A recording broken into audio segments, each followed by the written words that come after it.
माननीय माननीय अध्यक्ष महोदय, आज मैं सदन को एक कहानी सुनाना चाहता हूं। कहानी का शीर्षक है चौथी पास राजा।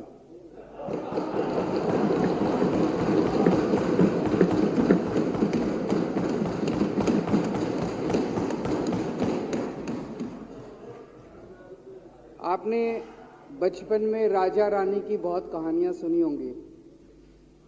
मेरी कहानी में रानी नहीं है,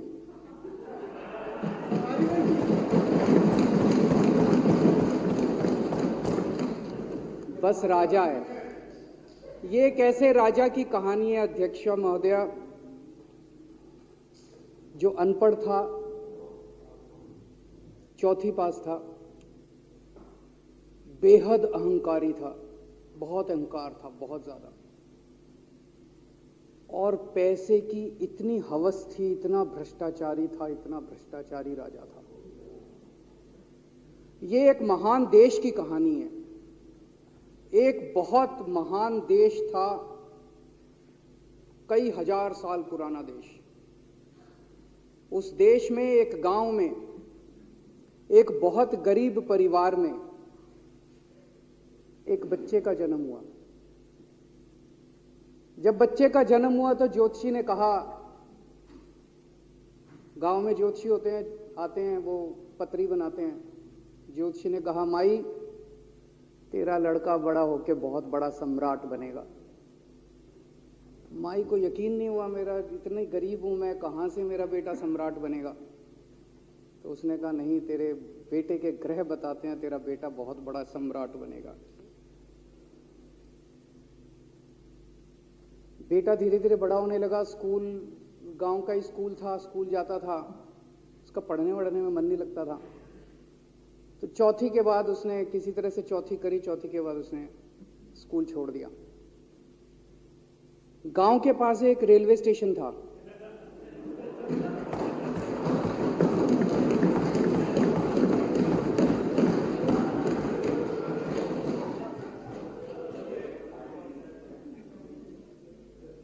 तो घर का खर्चा चलाने के लिए वो लड़का वहां स्टेशन पे चाय बेचता था। लड़के को भाषण देने का बड़ा शौक था। सारे गांव के लड़कों को इकट्ठा कर लेता, आसपास के गांव के भी इकट्ठा कर लेता, सामने वो खाट डाल लेता, उस पर चढ़ जाता और भाषण देता। धीरे धीरे आसपास के गांव के लड़के भी इकट्ठे हो गए। जिस भी चीज में भाषण देता, एक बार शुरू हो जाता तो बंद ही नहीं होता। अब ज्योतिषी ने कहा था, लड़का बड़ा हुआ, बड़ा होके एक दिन उस महान देश का वो राजा बन गया। पूरे देश में उसका नाम हो गया चौथी पास राजा। लोग उसको चौथी पास राजा कहते थे। अब उसे आता जाता कुछ था नहीं, पढ़ा लिखा था नहीं। अफसर आते, कुछ अंग्रेजी में चपर चपर करते, उसको समझ नहीं आता। अफसर जो मर्जी उससे साइन करा के ले जाते, जो मर्जी उससे साइन करा के ले जाते। अब वो कुछ पूछे अफसरों से तो उसे भी शर्म आती थी कि मैं पूछूंगा तो उनको लगेगा अनपढ़ आदमी है, पता चल जाएगा। तो उसके भी दिल में ये रहता था, यार मैं पूछूं ना पूछूं। पता नहीं किस किस चीज पे उसने चौथी पास राजा ने साइन कर दिए। फिर धीरे धीरे राजा को ये बुरा लगने लगा, यार ये मेरे को चौथी पास कहते हैं। तो उसने एक फर्जी डिग्री बनवा ली। कहीं से फर्जी डिग्री बना के ले आया एमए की। बोला मैं एमए हूं। तो लोगों को लगा, यार ये तो ठीक नहीं है, ये तो फर्जी डिग्री हम बना के ले आया हमारा राजा। तो लोगों ने आरटीआई डाली। जो आरटीआई डालता उस पर 25,000 रुपये जुर्माना।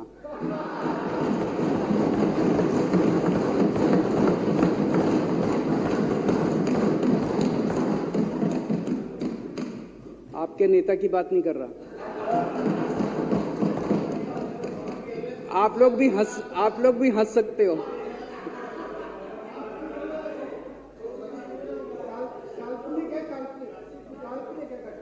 तो जो आरटीआई डाले उसको 25,000 रुपए का जुर्माना, जो आरटीआई डाले उसको 25,000 रुपए का जुर्माना। एक दिन कुछ लोग गए चौथी पास राजा के पास, बोले जी एक बड़ा धांसू आइडिया लेके आए हैं। बोले बताओ। बोले जी नोटबंदी कर दो, भ्रष्टाचार खत्म हो जाएगा देश से।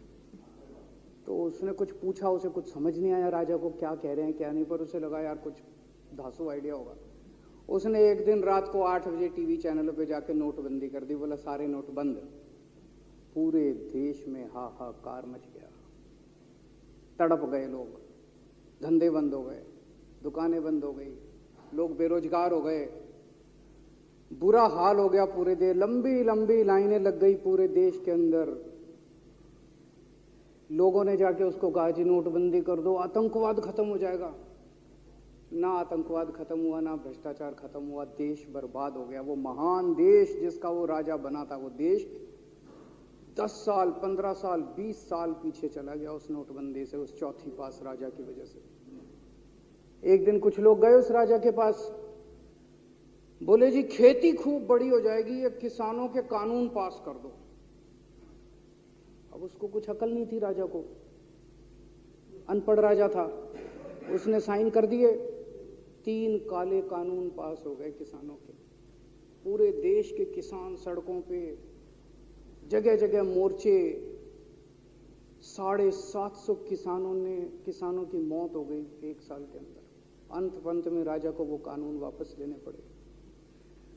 धीरे धीरे देश की समस्याएं बढ़ती गई, क्योंकि राजा ऐरे गहरे। इससे पहले एक और राजा आया था, मोहम्मद बिन तुगलक, वो भी ऐसे ही करता था। कभी उसने देश की राजधानी बदल दी, कभी बोला मैं चमड़े के सिक्के बनाऊंगा। उसी तरह से ये था अनपढ़ राजा, कुछ भी कर देता था।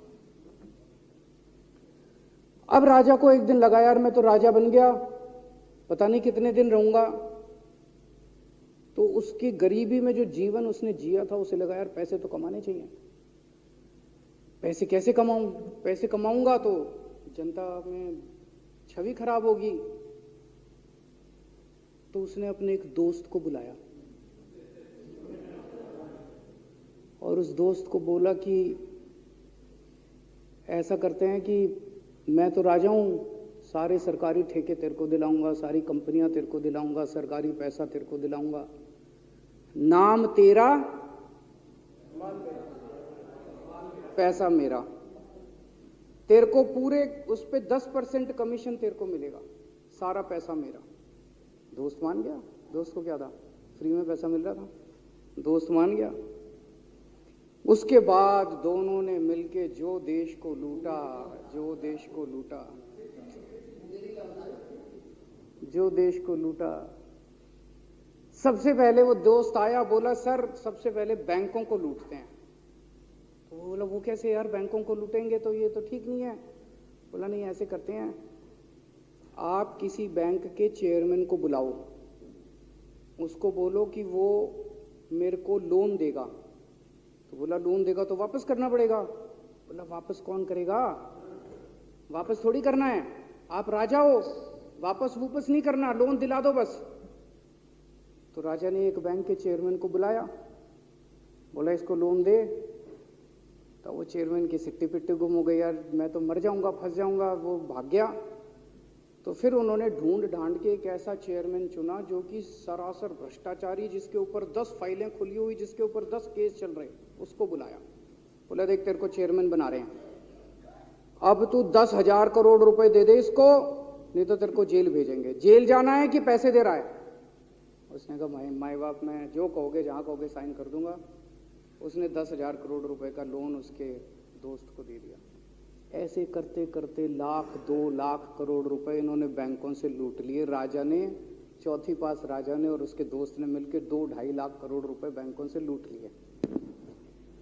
अब बैंकों से पैसा लूटने के बाद उन्होंने देश को खरीदना चालू किया। सबसे पहले उन्होंने देश के एयरपोर्ट खरीदे, पहले 6 एयरपोर्ट खरीदे, फिर उन्होंने बिजली कंपनियां खरीदी, फिर उन्होंने बिजली के दाम बढ़ा दिए पूरे देश के अंदर, फिर उन्होंने सी पोर्ट खरीदने चालू कर दिए, फिर उन्होंने कोयले खदानें ले ली, फिर इन्होंने पुलिस को भेज भेज के जो लोगों की कंपनियां थी, प्राइवेट लोगों की कंपनियां, यहां बंदूक रख रख के उनकी कंपनियां छीन ली राजा ने और उसके दोस्त ने। हाहाकार मच गया पूरे देश के अंदर। इतनी महंगाई हो गई, इतनी महंगाई हो गई पूरे देश में। पहले गैस 400 रुपए सिलेंडर होती थी, चौथी पास राजा के आने के बाद 1100 रुपए सिलेंडर हो गई। पहले पेट्रोल 71 रुपए होता था, 97 रुपए हो गया। पहले डीजल 57 रुपए होता था, 90 रुपए लीटर हो गया। जब पेट्रोल के दाम बढ़ गए, डीजल के दाम बढ़ गए, तो सारी चीजों के दाम बढ़ गए देश के अंदर। हाहाकार मच गया। सब चीजों पे इसने और इसके दोस्त ने कब्जा। दूध पहले 46 रुपए होता था, 66 रुपए लीटर हो गया। बच्चों को माएँ दूध पिलाने लायक नहीं बची, घरों के अंदर छोटे छोटे बच्चों के दूध छीन लिए इसने राजा ने। सरसों का तेल 90 रुपए लीटर होता था, 214 रुपए हो गया। बताओ, धीरे धीरे पूरे देश में हाहाकार मच गया। लोग अब राजा के खिलाफ आवाज उठाने लगे, लोग उसके खिलाफ बोलने लगे। तो राजा ने कह दिया, जो मेरे खिलाफ बोलेगा पकड़ के जेल में डाल दो। एक के बाद एक राजा ने लोगों को पकड़ पकड़ के जेल में डालना शुरू कर दिया। किसी ने राजा का कार्टून बना लिया, उसको भी जेल में डाल दिया। किसी ने राजा का नाम गलत ले दिया, उसको भी जेल में डाल दिया। किसी टीवी चैनल वाले ने राजा के खिलाफ लिख दिया, उसको भी पकड़ के जेल में डाल दिया। किसी जज ने राजा के खिलाफ कोई ऑर्डर कर दिया, उसको भी पकड़ के जेल में डाल दिया। ना जजों को छोड़ा, ना पत्रकारों को छोड़ा, ना मीडिया को छोड़ा, ना व्यापारियों को छोड़ा, ना उद्योगपतियों को, किसी को नहीं छोड़ा। राजा ने पकड़ पकड़ के उसने चौथी पास राजा ने सबको जेल में डालना चालू कर दिया। एक महान देश कहां से कहां पहुंच गया। उसी देश के अंदर एक छोटा सा राज्य था, उस राज्य का एक मुख्यमंत्री था।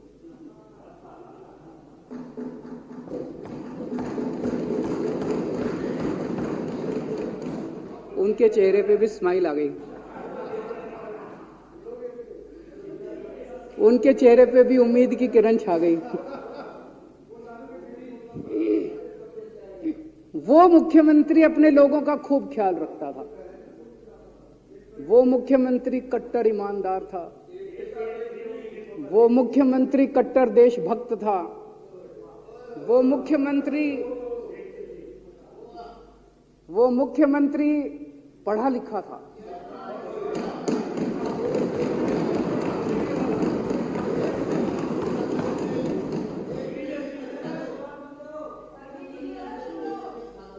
उस मुख्यमंत्री ने अपने लोगों को महंगाई से छुटकारा दिलाने के लिए बिजली मुफ्त कर दी।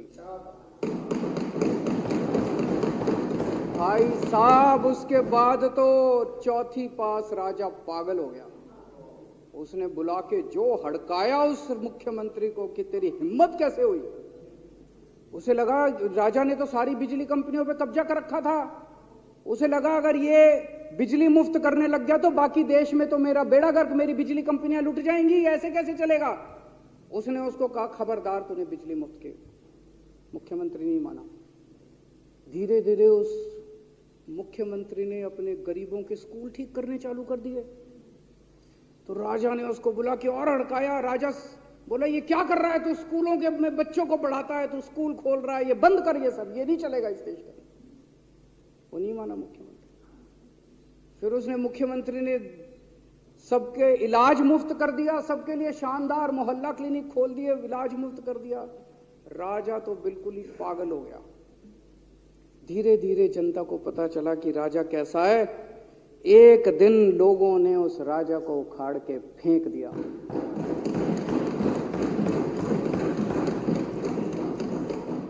और लोगों ने एक किसी ईमानदार और देशभक्त आदमी को वहां बिठा दिया और उनकी सरकार आ गई।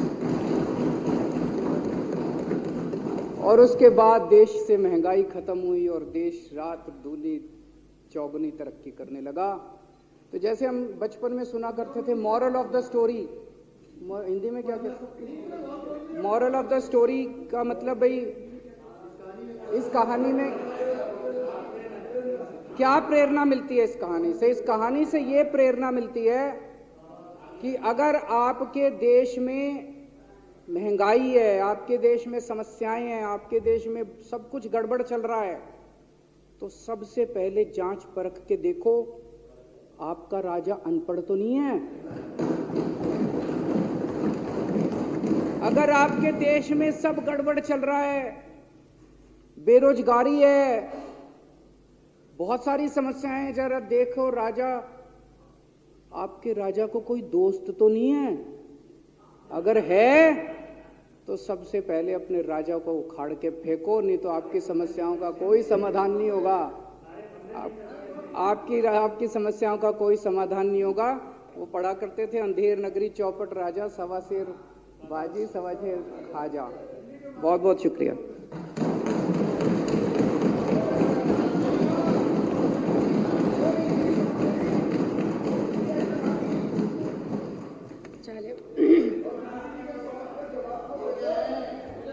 संकल्प पारित करना।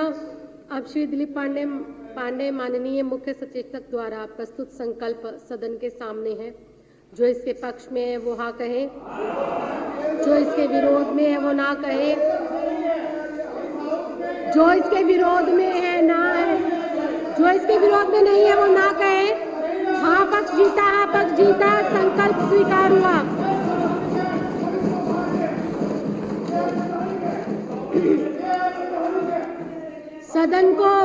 सदन को अनिश्चित